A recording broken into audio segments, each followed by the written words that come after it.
Assalamualaikum warahmatullahi wabarakatuh. Perkenalkan, nama saya Vista Aisyah Rusdiana dengan NIM 202111017. Izin menyampaikan video pembelajaran tentang investasi syariah di pasar modal Indonesia. Pembahasan yang pertama yaitu tentang pengertian pasar modal syariah. Pasar modal syariah yaitu pasar modal yang menerapkan prinsip-prinsip syariah dalam kegiatan transaksi ekonomi dan terlepas dari hal-hal yang dilarang, seperti riba, perjudian, spekulasi, dan lain-lain. Cipto Darmaji dan kawan-kawan memberikan pengertian pasar modal yaitu pasar untuk berbagai instrumen keuangan jangka panjang yang bisa diperjualbelikan, baik dalam bentuk utang maupun modal sendiri. Bahasan yang kedua yaitu tentang konsep dan prinsip pasar modal syariah. Konsep pasar modal syariah. Pasar modal syariah dijalankan dengan prinsip-prinsip syariah. Setiap transaksi surat berharga di pasar modal dilaksanakan sesuai dengan ketentuan syariat Islam.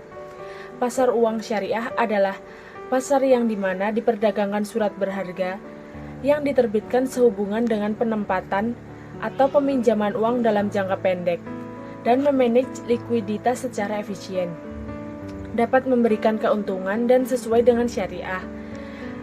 Dana ini bisa dimiliki masyarakat yang hanya ingin menanamkan modalnya dalam jangka pendek, serta lembaga keuangan lainnya yang memiliki kelebihan likuiditas, sementara yang bersifat jangka pendek bukan jangka panjang.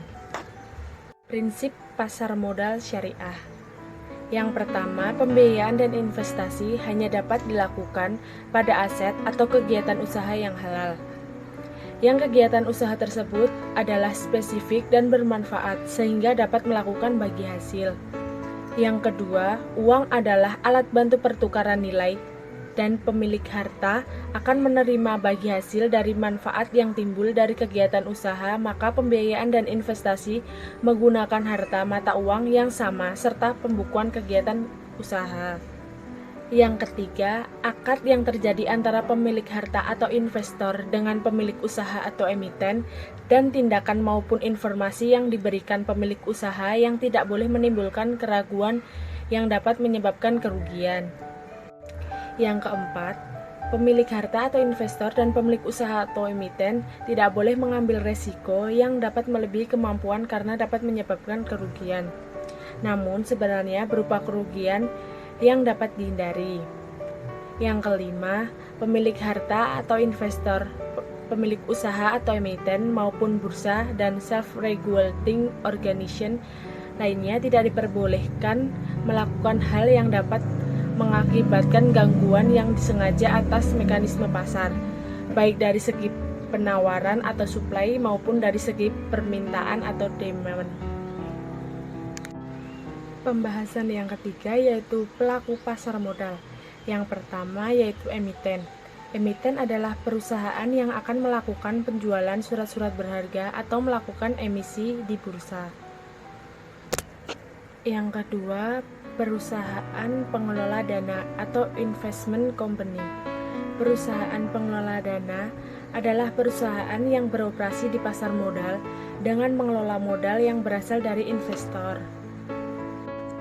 Investor sendiri adalah pemodal yang akan membeli atau menanamkan modalnya di perusahaan yang akan melakukan emisi. Perusahaan pengelolaan dana terbagi menjadi dua unit. Yang pertama yaitu pengolahan dana atau fund management yang memutuskan efek mana yang harus dijual dan efek mana yang harus dibeli.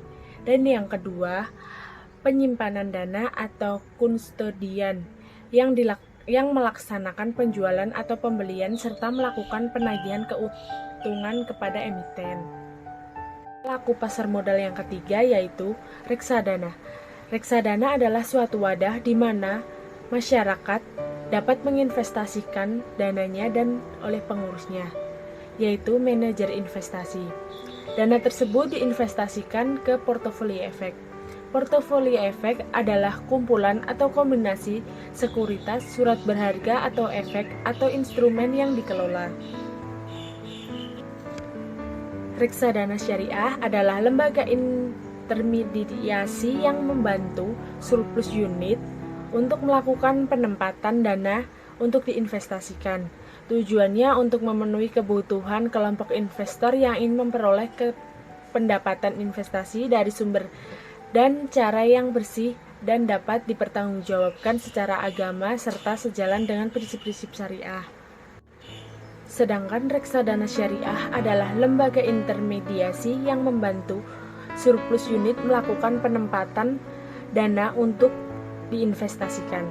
Tujuannya untuk memenuhi kebutuhan kelompok investor yang ingin memperoleh pendapatan investasi dari sumber dan cara yang bersih dan dapat dipertanggungjawabkan serta secara agama serta sejalan dengan prinsip-prinsip syariah. Bahasan yang keempat yaitu perbedaan pasar modal syariah dengan konvensional. Yang pertama dari sistem operasional. Pasar modal syariah berlandaskan pada prinsip-prinsip syariah, sedangkan pasar modal konvensional tidak terdapat aturan yang dapat mengatur kegiatan operasionalnya. Yang kedua, indeks harga saham. Pasar modal syariah sesuai dengan JII atau Jakarta Islamic Index dan DES atau Daftar Efek Syariah.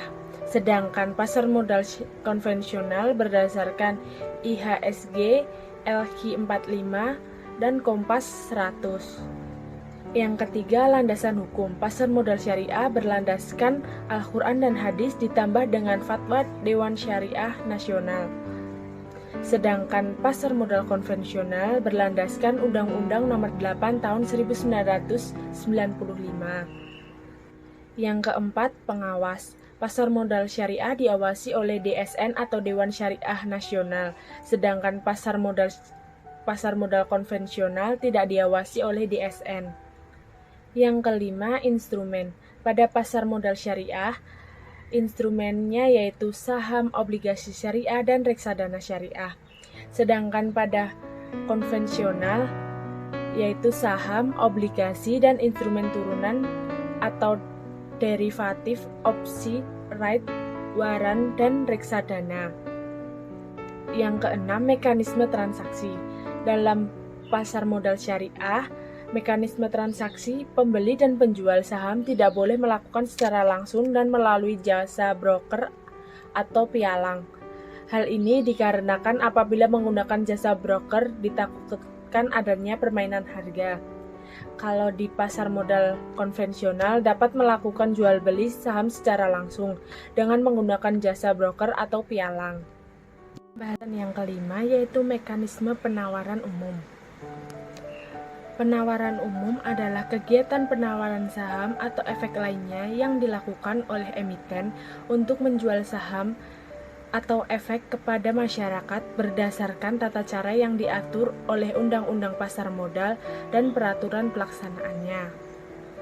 Lalu kegiatan-kegiatan dalam penawaran umum. Yang pertama, periode pasar perdana, yaitu ketika efek yang ditawarkan kepada pemodal oleh penjamin emisi melalui para agen penjual yang ditunjuk. Yang kedua, penjatahan saham, yaitu pengalokasian efek pesanan para pemodal sesuai dengan efek yang tersedia. Yang ketiga, pencatatan efek di bursa, yaitu saat efek tersebut mulai didagangkan di bursa. Tahapan proses penawaran umum saham terbagi menjadi 3. Yang pertama, sebelum emisi. Dalam tahapan sebelum emisi terbagi lagi menjadi 2, yaitu intern perusahaan. Intern perusahaan terdiri dari rencana go publik, RUPS, menunjuk, mempersiapkan dokumen, konfirmasi sebagai agen penjual oleh penjamin, kontrak pendahuluan dengan bursa efek, penandatanganan perjanjian, dan public expose. Yang kedua, OJK. Dalam OJK terdapat pernyataan pendaftaran, expose terbatas di OJK, tanggapan atas kelengkapan dokumen, kecakupan dan kejelasan informasi, keterbukaan. Yang selanjutnya, komentar tertulis dalam waktu tertentu dan pernyataan pendaftaran dinyatakan efektif. Tahapan yang kedua yaitu emisi. Pada tahapan ini terbagi menjadi 2, yaitu pasar perdana yang terdiri dari penawaran oleh sinkidasi penjamin dan agen penjual. penjatahan kepada pemodal oleh sindikasi penjamin emisi dan emiten, penyerahan efek kepada pemodal, dan yang kedua pasar sekunder yang terdiri dari emiten mencatatkan efeknya di bursa dan memperdagangkan efek di bursa. Tahapan yang ketiga yaitu sesudah emisi. Pada tahapan ini terdapat pelaporan. Pelaporan terdiri dari dua, yaitu laporan berkala dan laporan kejadian penting dan relevan. Produk pasar modal syariah terdiri dari tiga, yaitu yang pertama, saham syariah, yang kedua, obligasi syariah atau sukuk, yang ketiga, reksadana syariah. Bahasan yang terakhir yaitu tentang perkembangan pasar modal di Indonesia. Pasar modal syariah telah hadir sejak zaman kolonial Belanda pada tahun 1912 di Batavia, didirikan oleh pemerintah Hindia Belanda guna kepentingan pemerintahan kolonial atau VOC. Namun, pasar modal diluncurkan secara resmi pada tahun 2003. Akan tetapi, instrumennya telah hadir di Indonesia pada tahun 1997. Yang ditandai dengan peluncuran reksadana syariah pada tanggal 3 Juli 1997 oleh PT Dana Reksa Investment Management. Pada tanggal 3 Juli tahun 2000, Bursa Efek Indonesia bekerja sama dengan PT Dana Reksa Investment Management dan meluncurkan Jakarta Islamic Index guna memandu investor yang ingin menanamkan dananya secara syariah. September tahun 2002, instrumen investasi syariah di pasar modal terus bertambah dengan kehadiran obligasi syariah PT Indosat Tbk. Pada tahun 2004, terbit obligasi syariah dengan akad sewa atau obligasi syariah ijarah. Pada tahun 2006, muncul instrumen baru yaitu reksadana indeks. Pada tanggal 7 Mei 2008, perkembangan produk pasar modal Indonesia mencapai tonggak sejarah baru dengan disahkannya Undang-Undang Nomor 19 Tahun 2008 tentang Surat Berharga Syariah Negara atau SBSN. Dan pada 26 Agustus 2008, pemerintah pertama kali menerbitkan SBSN. Pada tahun 2011 diluncurkan Indeks Saham Syariah atau ISSI dan Syariah Online Trading System. Sistem ini didasarkan pada kriteria dan prinsip Islam Syariah, di mana margin trading dan short selling dilarang.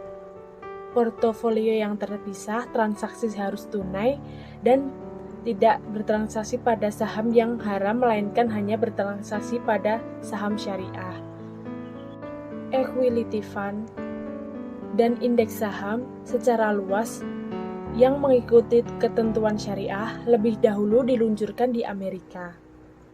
Sekian video pembelajaran dari saya, kurang lebihnya saya mohon maaf. Wassalamualaikum warahmatullahi wabarakatuh.